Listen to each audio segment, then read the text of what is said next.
യേശുനാമത്തിന് മഹത്വമുണ്ടാകട്ടെ. ഈശോയിൽ സ്നേഹം നിറഞ്ഞ പ്രിയ സഹോദരി സഹോദരങ്ങളെ, നമ്മൾ ഇന്ന് ശ്രവിക്കുന്ന തിരുവചന ഭാഗം പൗലോസ് ശ്ലീഹ ഹെബ്രായക്കാർക്ക് എഴുതിയ ലേഖനം 4-ാം അധ്യായം 12-ാം തിരുവചനം.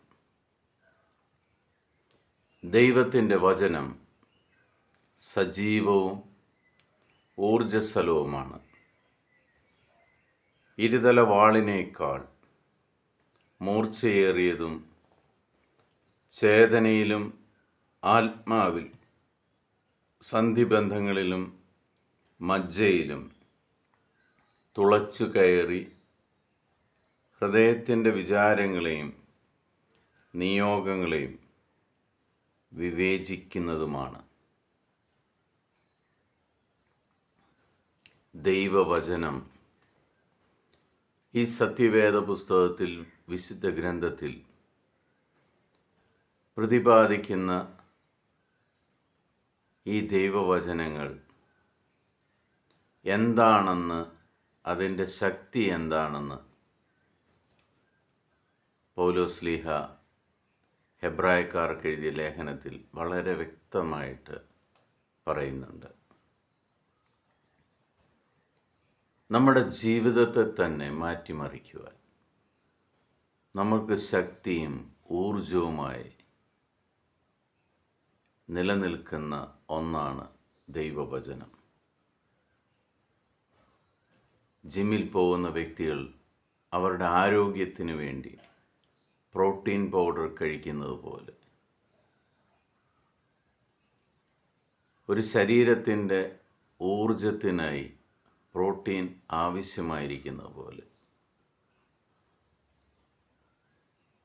ദൈവമക്കളായ നമ്മളുടെ ജീവനും ഊർജവുമായി നിൽക്കേണ്ട ഒന്നാണ് ദൈവത്തിൻ്റെ വചനം. അത്രയ്ക്ക് ശക്തിയുള്ളതാണ്. നിങ്ങളുടെ ജീവിതത്തെ തന്നെ മാറ്റിമറിക്കാൻ കെൽപ്പുള്ളതാണ് ദൈവത്തിൻ്റെ വചനം. ആ വചനമാണ് നമ്മൾ പ്രഭാതത്തിൽ ആദ്യം തന്നെ കേട്ടുകൊണ്ട് നമ്മുടെ ജീവിതത്തെ ഒരുക്കുന്നത്. പിതാവായ ദൈവത്തിൻ്റെയും പുത്രനായ യേശുക്രിസ്തുവിൻ്റെയും പരിശുദ്ധാത്മാവിൻ്റെയും കൃപയുടെയും അനുഗ്രഹത്തിൻ്റെയും സമാധാനത്തിൻ്റെയും കരങ്ങൾ നിങ്ങളുടെ ജീവിതത്തിലേക്ക് അനുഗ്രഹമായി നിറഞ്ഞൊഴുകട്ടെ എന്ന് പ്രത്യേകം പ്രാർത്ഥിക്കുന്നു.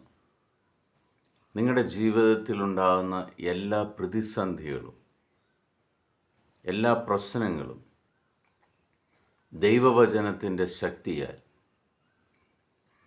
നിങ്ങളിൽ നിന്നും മാറിപ്പോകുവാനും നിങ്ങൾക്ക് സമൃദ്ധിയും അനുഗ്രഹവും ധാരാളമായി ഉണ്ടാകുവാനും പ്രത്യേകം പ്രാർത്ഥിക്കുന്നു. ദൈവം നിങ്ങളെല്ലാവരെയും യേശുക്രിസ്തുവിൻ്റെ നാമത്തിൽ സമൃദ്ധമായിട്ട് അനുഗ്രഹിക്കട്ടെ. ഇന്നത്തെ ദിവസം നിങ്ങൾ ചെയ്യുന്ന എല്ലാ പ്രവൃത്തിയുടെ മേലും കർത്താവിൻ്റെ സാന്നിധ്യം നിങ്ങളുടെ കൂടെ ഉണ്ടായിരിക്കട്ടെ. ഈശോയുടെ സമാധാനം നിങ്ങൾക്കെല്ലാവർക്കും നേരുന്നു. ഈശോ മിശിഹായ്ക്ക് സ്തുതിയായിരിക്കട്ടെ.